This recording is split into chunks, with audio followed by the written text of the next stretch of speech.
Go, Marlo! Sige, go, Marlo! Si Marlo. Pang babaeng sa'yo, okay lang. Kaya mo naman lahat eh, di ba? Ano ba?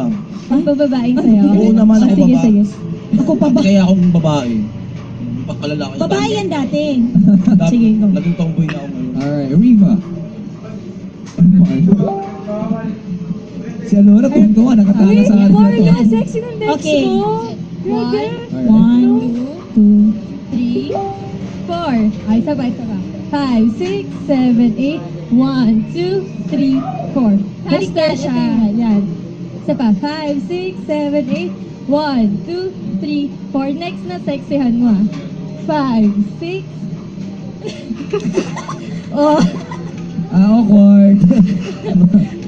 Okay, so from the top tayo sa ganun. 5, 6, 7, 8. 1, 2, 3, 4, 5, 6. Head throw. head throw. Oh! Well. Ang tawag dyan, Ferrero mo. Well. Sabi ko sa akin, pwede na ako, di ba? Oh, nice. I'm so proud of you. Oh, upo ka na ha. Kanina may sinasabi si Marlo, ha? Nakawala talaga ako kanina. Kuya Robby, ano ba yung Ferrero? Parang pepero ba yun? Ito yun, pero ba yun? 6 yun, di ba? Ayan, anong mga dreams mo? Gusto mo ba mag-artista? Ang ultimate dream ko po talaga is maging mainstream actress po talaga, hindi usada. Drama, comedy? Sino actress na you look up to? Oo. Salvador. Versatile. Oo, kasi dancer siya, tsaka napakagaling. Kung love team, sino gusto mo? Enrique Hill. Hindi. Napakaswerte mo. Okay lang naman kasi, ngayon. kasi kapag kami yung love team, kahit sweet, nakakatakot. Horror pa rin. Horror pa rin, di ba? Sobrang swerte mo dahil makasama natin, one and only, Enrique! Hey! Sorry. May tumayo talaga doon. Kala mo ha. Tapos kay Enrique yun, no? Pero Ito talaga syempre, siya, oh. Oo. sa pagsikat mo, may mga taong tumitingala sa'yo at may mga taong gusto Yes. ibaba ka. Oh. Ano ba yung mga gusto mong sabihin sa mga bashers mo?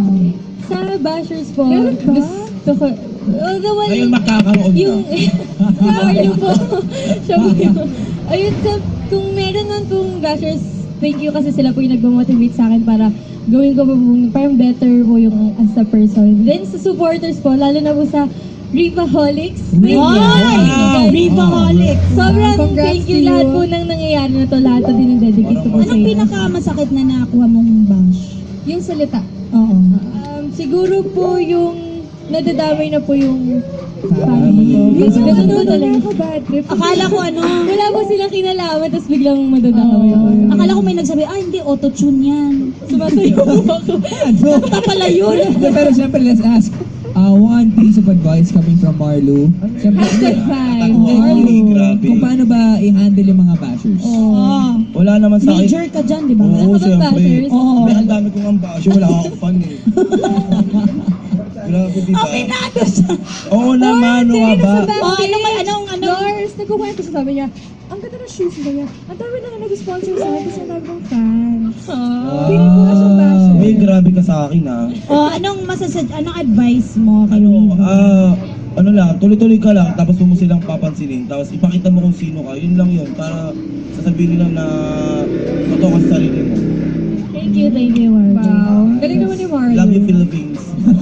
Philippines. Well, pagpatuloy mo lang yung ginagawa mo. May ka kasi daddy. And you know what, Riva? I'm sure dahil sa passion mo, dahil sa talent na pinapakita mo dito, hindi malayo at hindi malayo